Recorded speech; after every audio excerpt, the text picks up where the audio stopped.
All right. Hey, welcome everybody. Thank you so much for joining me. It is so good to have you guys. Thanks for joining me today on the New Young Christian channel. Now, here's the deal. Today, we're going to be talking about what it means to be a Christian in 2020. And here's the thing I've realized. Faith is going to look different and church is going to look different. And here's why I know this, because there was a time when the church used to be at the dead center of the culture.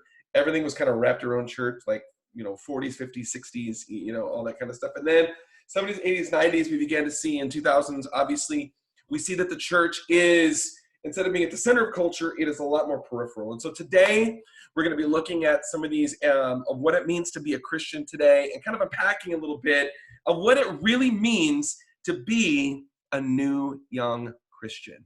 All right. But of course, I'm your host, Alan. And if you're watching, I want to welcome you to the New Young Christian channel, where we have, and we believe the New Young Christian is practical faith for the modern disciple. We're a little bit teach, we're a little bit preach, we're devoted to personal inspiration, spiritual formation for this generation of believers. You got to know we are strength building, we are life giving, and we are all things encouraging on this channel. So if you haven't had a chance to like, subscribe, share it. If you think this is worth it, share it with everybody that you know if it's encouraging. And also, feel free to swing by the home base, thenewyoungchristian.com. We put journal articles up there. We got resources for you. Go ahead and check it out. And that's what we got. So I would consider myself a modern disciple. Or in other words, I am a follower of Jesus in a contemporary world. And here's what I mean by that. Like, I love going to concerts. Okay, I am concert nut. I've been to U2, I've been to Coldplay, I've been to Nora Jones. I mean, I just love going to listen to great music. But I've also been I was at a British pub in the middle of Bristol where I saw the lead singer from Delirious sing. I've been to many Hillsong concerts. I am a Christian in a contemporary world. I love both things of music. I love my Bible. I am passionate about my Bible, but I also love Marvel stories. I love the Marvel movies. I think they're awesome. So I'm living in this world where I've got Hillsong and Coldplay, I've got Marvel, and I've got the Bible. I've got coffee shops. I love going to coffee shops to experience God in, but I also love going to coffee shops because I like to see people that would never go to church that maybe I could connect with. And I've just realized there's this, there's like a rub, there's like this friction that comes, because the thing that I've realized is that there's always going to be, there's this faith in our friendship, faith in our work, faith in our weekends. They don't always line up easily. Am I right? I mean, we know this to be true. There's a tension there. There's a rub there. And how do we as Christians, navigate keeping Jesus at the center of our world when the world doesn't have Jesus at the center of it? And that's the tension we face as believers. If you're watching this and you're a Christian, that is the tension you face. We keep trying to move Jesus and have Jesus be the center of our lives, but the world is constantly getting in the way and trying to move itself to be something center. And then Jesus gets shoved, and that's the way it's just been. And that's the tension that we face. And so there's this clash. There's this clash of ideologies, of culture and faith, and sometimes they come to blows at times. And this is the thing that I'm just thinking about, is how do we navigate culture and Christianity? And the New Young Christian is at the center in this. We're at the center of this, watching culture and Christianity come to blows. And we're kind of like, wait, don't hit back so hard, culture, and in the middle of his boxing ring. And then we're like, Christianity, don't hit back so hard. We got to figure out how to, it's like we're like a ref in a boxing ring trying to navigate this battle.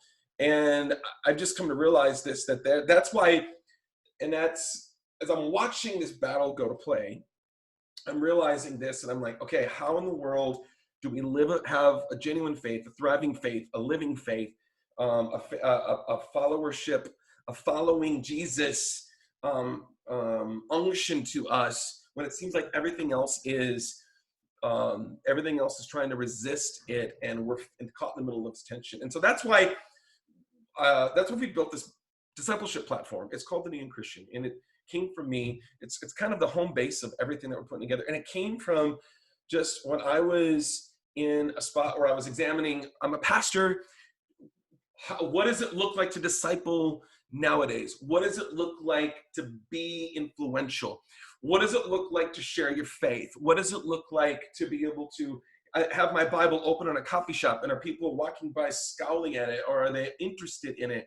And I'm thinking about all these kind of things, and that's why the New Christian was really born, and why it was, kind of created here. And so the New Christian for us is, for me and everybody that follows it and is a part of it, it's a home base. It's for you so that you can focus on, it focuses on personal inspiration and spiritual formation for this generation of believers. So we're focusing on that. I want Christians to live inspired. I want followers of Jesus to be life-giving. I want followers of Jesus. I want people to look at us as Christians and say, wow, like they've got something I want to actually have and live for, and I'm interested in it. I want to follow that. I want more of that, versus nothing to do with it. Nothing. I don't want anything to do with it. I want nothing to be a part of that. That's not me. And here's what I realized. I began to think about this, like for my own story. I didn't grow up as a solid Bible believing Christian. I grew up going to church very irregularly, liturgical Christmas, Easter Christian, I would probably have called myself. I got confirmed because it was the right thing to do, and I never went back to church. And then here I am in my early 20s, and I'm going to university. I'm getting my business degree in marketing and advertising. I'm DJing on the weekends. I'm throwing house parties in this big house I was living in with these 15 dudes. And we were all hanging out, and everybody was coming over, and all this kind of stuff. And all of a sudden, I hit my low point. Partying, drinking, the sex, drugs, rock and roll that you experience when you choose not to have a moral compass that is biblical. You just kind of go with what you feel, and you just don't think about repercussions. You just don't think about it. And that was my story. I hit a low point, and I realized too much drinking, too much partying. I was in a string of different relationships with different girls, and I'm like, where is this going? It left me empty. I'm telling you, it left me empty. And I never thought about church because I was trying to go everything else, because church never did it for me before. And now I'm in this present state of being 22 and trying to figure out life. And then my mom had this really cool encounter with Christ. Like, she went from being a very kind, awesome woman to this, Jesus became everything. And she became a Christian. She wasn't Lutheran anymore. Her liturgical ways kind of distanced themselves a little bit, and she became very much in love with Christ. And I was interested in that. And so when I hit my low point, I called my mom. I said, I'm going to church for the first time in probably 10 years. And she was very excited about that. And then when I did that, I found myself in a church, and it was more contemporary than I'd ever seen. At the time, I mean, the music was not an organ. It was electric guitar. There was drums. They had graphics. They had all this kind of stuff that I was passionate about. The atmosphere was cool. It was stuff that resonated to me that I needed, that wasn't in my past church, but I found in this church. And so I began to look at that, and I thought, wow, I didn't know church could be this way. And I remember I went to the front. There was a call for people to say, hey, if you want to change your life, we want to pray with you. I mean, that's all it was. Come down to the front where people were praying for each other. And so I literally stood up in the middle of this group. I knew nobody. I walked down to the front. I literally knew nobody. Walked to the front, and I just said, hey, I've made decisions in my life. And I said, I know that I've heard that Jesus can change, I'm becoming a Christian, my life will look different. And at that moment, I gave my heart to Christ. I surrendered my life. I gave him all of my stuff, and I surrendered everything. And next thing you know, I'm redeemed. I'm what the Bible would call born again. And I became a new person. I can't explain it. I can only tell you what I know. And this is why I know Christianity is real, because there was an absolute moment for me when I saw and felt and heard and experienced and read. It made intellectual sense. It made emotional sense. It in every sphere. It made relational sense. It hit every part of it. And I became a Christian.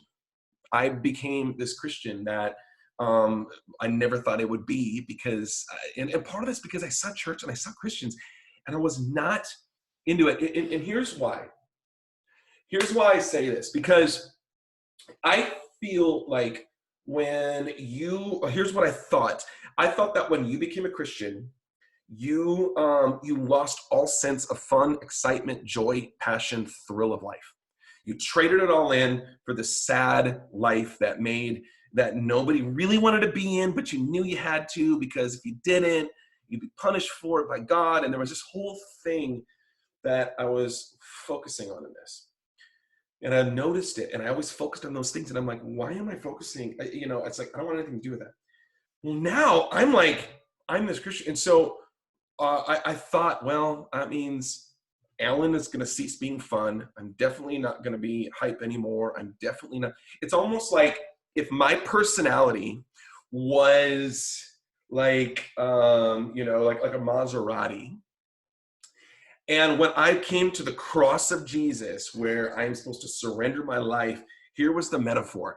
I thought God was going to say, great, here you go. You've come to the cross. Now, get out of the Maserati, leave it parked there.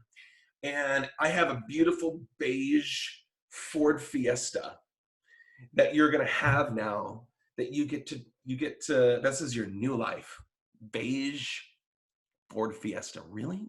I'm like, wonderful, great. And all there is worship music and playing in the car, and it's just, everything is, it's just like, it just did not, that's what I thought was going to be it. It was just going to be just this, because anything that was remotely like the world was so bad that you just had to run from it and you had to separate yourself from it. But that wasn't the case. That was not the case. Here's what really happened. I came to the cross in my Maserati. I got out, gave everything to God, and I said, God, I'm yours. Literally, I'm like, Jesus, I'm yours. And at that moment, well, I was expecting to get into a beige Ford Fiesta. No offense to my Ford family out there, or the Fiesta family out there. Sorry, guys. It's just, I'm not a Ford Fiesta dude, especially I'm not a beige car fella. Jesus was basically like saying, cool, you're born again. Get back into that Maserati. Crank it up, put the windows down, and now here's the direction I'm calling you to go in. Go that way and live your life for me. And I'm like, this was shocking to me, because I didn't have to become a different person. I didn't have to lose my Maserati vibe of my personality, my Maserati personality. I didn't have to lose it. I was like, you get to be you in the midst of being a Christian. So while I went to back up to college my senior year, all my friends are partying. They're like, Alan's back. And I'm like, I am back. And they're like, great. And I went back and instead of getting blitz wasted, messing around, not considering having a care for the world for anybody but me, I went into it with an absolute love for my friends, an absolute determination to see my friends come to know Christ. I was still fun. I still had a great time. They saw me, but my values and my virtues and what I was living for was very different. But they still saw it. And even to this day, I became a pastor, right? And I've been a pastor. I went to Bible school after that, literally graduated from the university, went to Bible school, became a pastor, a youth pastor and young adult pastor for 20 some years. And now I'm a pastor. I'm working with adults over here in Minnesota. And in the midst of all of this, of this whole kind of thing, when I get on the stage and I'm like talking to people and I'm bringing the scriptures and I'm praying and the music's going, what's so great is I'm still myself. I am not this suddenly like bland vanilla Ford Fiesta kind of dude, because that's not me. I just get to be me. So I get to be me. So instead of being up there, just being, like I said, I get to get up there and still be as hype. I get to still be just as passionate. This is passionate Alan. This is not me jacked up on a few Red Bulls. This is exactly who I am. This is exactly me. I am this hype because I love God. I love people. I love what I get to do. I love this moment with you guys.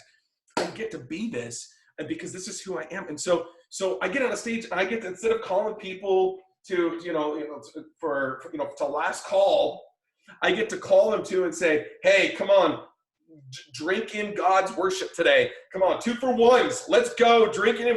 Let's go. The worship is on tap. It's like, bring the hype. Come on, raise your hands for God. It's like, it's so, raise your hands in the air. Like when I used to DJ and mix for parties and stuff. Now I'm like, put your hands up for God. It's like that kind of a difference. But I'm booming in God's direction. And that's the beauty of that's what I think the Neon Christian is. It's calling you to be the person that you are meant to be. And you get to be that person, and you don't have to lose your personality. You don't have to lose who God made you to be. You just get to go in a different direction, and God redeems all of that stuff, right? If you're an Enneagram person, I'm a 7 on the Enneagram. If you're a Myers-Briggs, I'm an ENFP. If you know this kind of language, if I'm a Strength Finder, my number 1 is woo. These are all things that my woo for the party life now becomes woo for church life. My enthusiastic personality in college that I built, I'm literally calling people to join a fraternity. It'll change your life. Now I'm like, come to church, it'll change your life. It's like, that's the difference. And I love what it says in Jeremiah 1:5. It says, before I formed you in the womb, I knew you. Before you were born, I set you apart and I appointed you. That God knew before I would even throw myself into all this crazy, dark chaos of sin life. God knew what he was doing when he made me. He knows what he's doing when he made you. He knows what he's doing. I love what it says in Jeremiah, Ephesians 1:4. It says, even before he made the world, God loved you and chose you. Come on. Psalm 139. You saw me before I was born. Every day in my life was recorded in your book. Every moment was laid out before a single day had passed. I'm telling you, God realizes that you are important. Life is too short and you are too gifted. And this is your official invitation to tell you that you were called to something beyond yourself. And that, you know what, you are not meant to silently sit by and to watch things happen. You are meant to stand up and call things out and pray for things to happen. It's kind of like, it's like a journey. It's like when you follow Christ and Jesus says, follow me. And you start, it's not about destination, it's direction. It's like God points you in his direction and you go on this quest. This is why I love Hero's Journey. And if you're an author, or if you've been enough, if you looked at some of these things in writing, and if you watch Lord of the Rings, if you watch Star Wars, you know that you've got these people like Luke Skywalker or like Bilbo and all these people, these characters, they go on a quest. And it's like this quest is all forged around this concept and the idea of the hero's journey. And the hero's journey is made of this. You've got this individual, and then he gets called to adventure. So he starts going on this adventure. He gets supernatural aid, and he goes from this level, from the known into the unknown. And then he goes in there and he experiences a transformation. And then he experiences atonement. And then he returns back into what he knows with this incredible experience, these gifts from his travels that help that completes the quest circle. And that's kind of what Christianity is. You can see the similarities in that, is that you go on this journey to follow God, and there's the supernatural aid that you literally get from God. It's called the Holy Spirit. You get that, and you cross into this unknown of how do I navigate faith and culture and journey, and you face highs and lows. You face difficulties. You're battling sin. You're hitting, even there's a part in the hero's journey about the abyss, which is like this extreme low point where you've got nothing but one choice to pull out of it. You're going to experience those moments, but you come out of it a different man, a different woman, a different kind of human that can go out and to be able to make a difference and make a difference. And this is what God does. Like, you get redeemed. You go on this journey following God. You'll hit the highs and lows, but you carry these experiences, these blessings with you. And this is what it means to be a Neon Christian.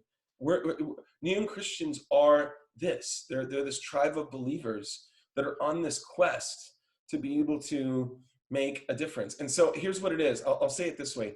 New is because we are new because as a Christian, because the social, cultural, relational landscapes are changing. And how we choose to engage in these landscapes and with the people traveling on these landscapes and culture will determine how we choose to engage it, will determine how we change it. The message of Jesus Christ is the same, but the methods are different. And like we know this, the landscape of media is changing. Digital discipleship is something that we've never really known before. Evangelism is sharing. It was like, here's a tract. Now it's like evangelism is sharing your story. It's listening to their story, and then it's declaring God's story. It's storytelling more than evangelism. It's like encountering the scriptures is less like, it's for some of us, it's reading the Bible, sure, but also it's listening to Bible. It's listening to podcasts of people studying the Bible. It's like life groups are not just in homes, but they're on Zoom calls, It's this kind of stuff, That's why it's new. And so the New Young Christian is not only new, but it's young. All right? It's young because there are a new generation of Christians that are newly coming into faith, that are new Christians, literally, and they're young in faith, right? And young Christians need discipleship. We all know this. I need a discipleship. I need to discover my design. I need to fulfill my purpose. And I wanted to declare a good news of a good future for everybody, because that's the thing. There's a good future for everybody that follows Christ. And I think when you're young, you want a future. You're like, I'm building my future. I'm moving towards something. I'm going forward. So that's what it means to be a young believer. And that's why it's never been more critical to engage in honest, meaningful, and life-giving conversations about faith as we're living out our calling, living in community, and living from our culture. It's just what it is. And young also means like if you're like, hey, you might be 40 years old, and you experience God, well, then you're still a young Christian in a way. You might even be leading young adults and young believers or a young church. That's what it means. Like you can look at this and say, okay, this is what it means to be a new young Christian. Those two things. And the third one I would say is we are Christian, right? We are Christian because our passion is Jesus, our marching orders are love, and our heart is global, and we will take others with us, and we're determined, I'm determined, we as new young Christians are determined to follow Christ beyond a one-time decision of accepting Jesus into a lifelong journey of discipleship with Jesus. That's the hero's journey. That's our journey. And that's what it means we are Christian unashamedly. But there's a new way for us to be Christians and to love like Christians and to live as Christians that the world will take notice. And they need to take notice. The world needs to take notice. They need to know that there is something for them that's worth living for. And it's not living for, the next, Marvel release. It's not living for the next concert that's coming out. Or the next album drop. And they're not living for, just a boyfriend or a girlfriend, because all those things will come to an end. That's not, they need to see that there's something bigger, there's something better beyond them. And we all know this as Christians. This message is to you as Christians. And if you're not a Christian, you're hearing this, you're experiencing this, and you're saying, wow, this dude is talking about faith. I hope you're hearing that Christianity, it can look different than maybe what you've seen. And the reality is you're necessary. He's watching this, if you're hearing this, you're necessary. You're part of a greater story. You just are. You're part of a great story. And that story that you're a part of started before you even knew it existed and before you existed. That's why I go back to Jeremiah 1:5. Before I formed you in the womb, I knew you. Before you were born, I set you apart. That's you. That's you. Be encouraged that your life has purpose. Be encouraged that your life has meaning, because the creator of the universe knew you before you were born. That's why it's significant. And I know that now. I know it. I can only tell you what I know.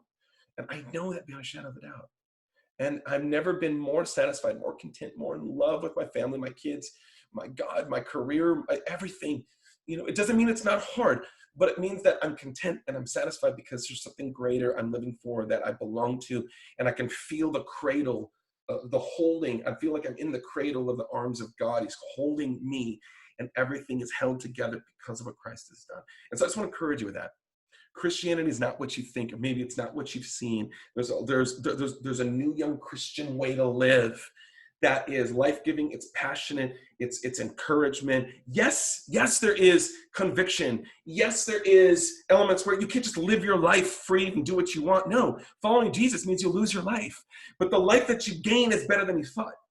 The life that you're going to gain from following Jesus is better than what you had before. Because all of that, I can tell you, I had a great high school career, a great college career. I had all these great things happening that the world would consider great, but I left it all and walked away from it all. And now I found I did my relationships right with my wife. We waited until we were married. My kids are growing up very different than the way I did, because we're choosing to engage them with God right away from the get-go.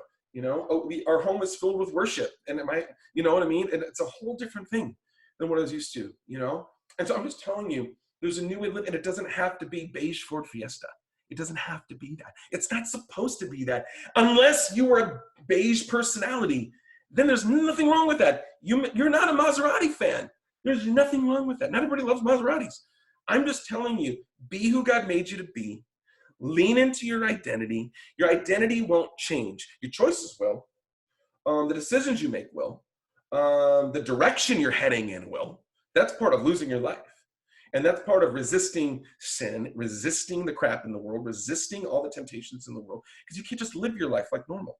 You've got to follow God. And when you follow God, yes, you're gonna travel and you're gonna feel the pull of temptations, but those things aren't gonna own you and rule you anymore. Because your temptation isn't sin. Even Jesus was tempted. I'm saying you're going to follow a life that, you'll have temptations. You'll have ups and downs, highs, lows, bumps, twists, turns. But God is going to be with you, and he's leading you to a future that's better than you ever thought possible. Come on, somebody, make some freaking noise. Pile it on. Let's go. Hey, I hope you enjoyed this today. I hope you got a little inspired, a little encouraged of what the New Young Christian is about and what it is. And I hope you feel encouraged. And I hope today, as you're leaning into this, look, if you think this is encouraging, if you think someone needs to hear this, a testimony, maybe what Christianity could look like that's a little bit different. And we're going to talk more about this in future episodes. I've got another episode coming out that's going to talk more about this. So kind of go in, look through the videos. We're going to look at this, because the New Young Christian is all about, there's 3 areas of focus that we really zero in on, and that you as a Christian need to zero in on. It's your calling, it's your community, and it's the culture. Those 3 things we are called to influence. You are called to engage, and you are called to receive and let God move in and through it and to inspire you with it. So that's coming up in a future episode. But hey, look, if you thought this was great and you think someone needed this, like, subscribe, share it, go to thenewyoungchristian.com. Check out the home base. We have resources and we have stuff that you need. So glad you're here with me. I'm Alan Pastine. So great to have you. Thanks for jumping in on the New Young Christian podcast. Looking forward to talking with you guys soon. Thanks again for jumping in and for being a part of it. Peace out. See you guys.